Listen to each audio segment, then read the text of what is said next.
Ya, sahabat-sahabat mahasiswa, Assalamualaikum warahmatullahi wabarakatuh. Kita sekarang masuk ke mata kuliah kewarganegaraan. Ya, mata kuliah kewarganegaraan. Nah, di sini kita mau membicarakan tentang kewarganegaraan dulu.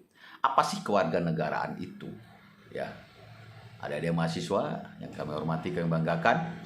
Kewarganegaraan merupakan keanggotaan seseorang dalam kontrol satuan politik tertentu, secara khusus negara, yang dengannya membawa hak untuk berpartisipasi dalam kegiatan politik seseorang dengan keanggotaan yang demikian disebut warga negara. Kondisi politik di sini bukan berarti ikut partai politik praktis, bukan. Partisipasi politik ini partisipasi kita sebagai seorang bangsa, ya, ikut berpartisipasi di dalam menegakkan negara ini. Ini urusan kenegaraan sebenarnya ini, ya.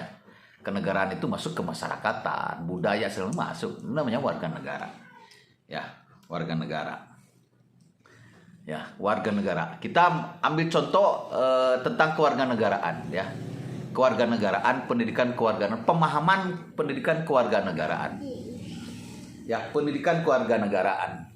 Yang ada itunya tuh, berita panjangnya, ya. Nah, tentang kewarganegaraan, ambil contoh kita ini pemilu 2019 kemarin. Nah, nih, ya, pemilu 2019 dan pendidikan politik kewarganegaraan.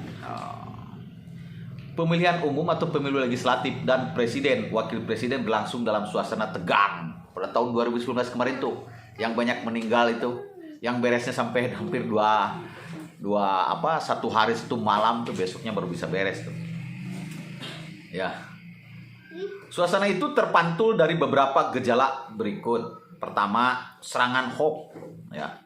Serangan hoax atau informasi palsu dan bohong. Pihak-pihak tertentu memproduksi sedemikian rupa hoax tentang para calon legislator, calon presiden, wakil presiden, dan partai politik serta pemilihan umum. Hoax tentang hal-hal tersebut memenuhi ruang publik di media sosial pada saat itu. Ya. Jadi pemilu kemarin itu ada pemilu yang memang menegangkan.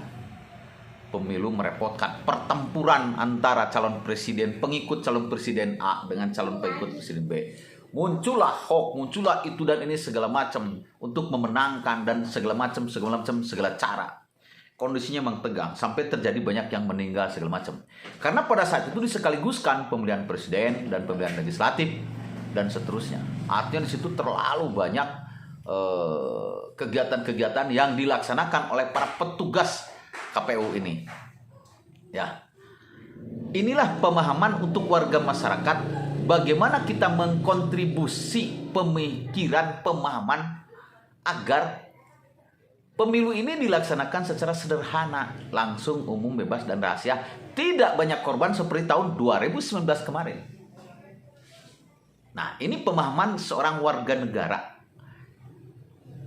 Kita harus berkontribusi ilmu. Jangan sampai kejadian seperti kemarin. Ya. Maka, pendapat-pendapat, gagasan-gagasan perseorangan dari mahasiswa, dari LSM, dari wartawan, dari komponen-komponen warga semua, ya, itu masuklah ke anggota DPR RI.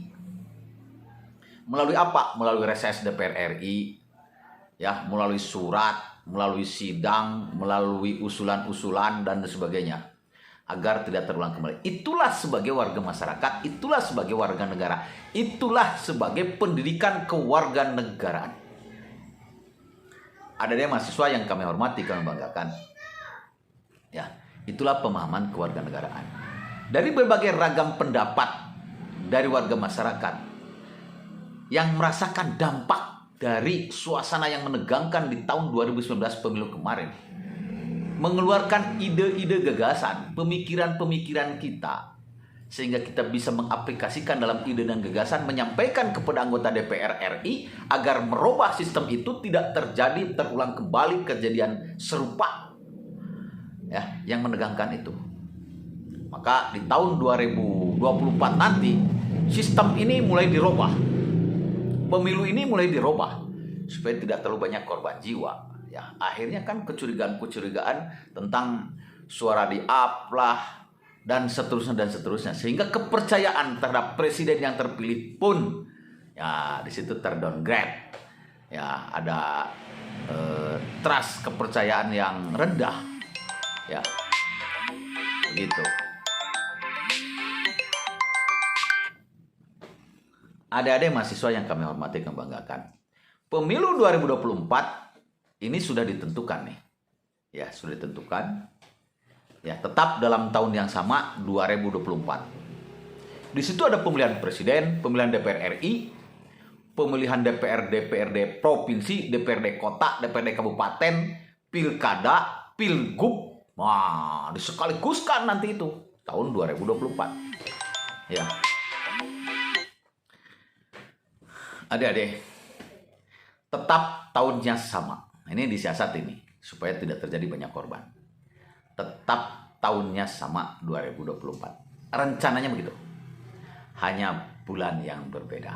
Nah, seperti ambil contoh rencana usulan KPU kemarin itu, bulan Februari 2024 itu pemilu legislatif misalkan. Nah, baru bulan berikutnya, 6 bulan berikutnya baru pemilihan pilkada dan presiden misalkan. Kan begitu nanti itu dipisah dengan jeda bulan.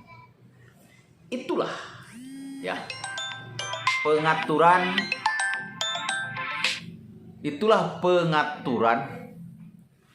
yang diatur di dalam ketatanegaraan bangsa ini agar pemilu ini menjadi pemilu yang legitimis, bercitra, dapat dipercaya. Kemarin juga legitimasi jelas sudah menjadi keputusan.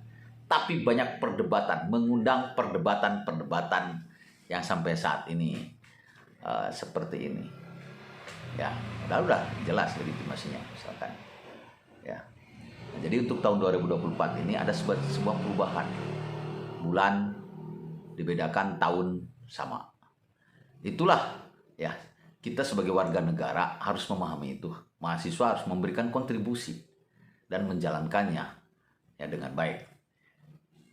Dari tahun ke tahun, dari mulai Presiden Bung Karno dulu, Pak Soeharto terus sampai saat ini, yaitu terus aturan ini dirubah, disesuaikan dengan kondisi zaman, disesuaikan dengan kondisi tingkat pemahaman pemikiran masyarakat. Bahkan suatu waktu pemilu ini cukup di rumah masing-masing menggunakan handphone, rencananya, ya elektronik, jadi banyak nggak bergerombol lagi, apalagi sekarang musim COVID ya. Jadi nanti cukup dipilih dari rumah. Cuma taraf pemikiran di negara kita ini kelihatannya masih belum menyeluruh nih, ya. Kebersamaan pemandangannya atau pemahamannya. Di daerah kampung misalkan sinyalnya nggak ada, itu repot juga. Ya. Jadi kalaupun terjadi tahun-tahun 2024 ini pemilu menggunakan sistem daring misalkan, ya itu harus disesuaikan dengan kondisi lokal yang ada.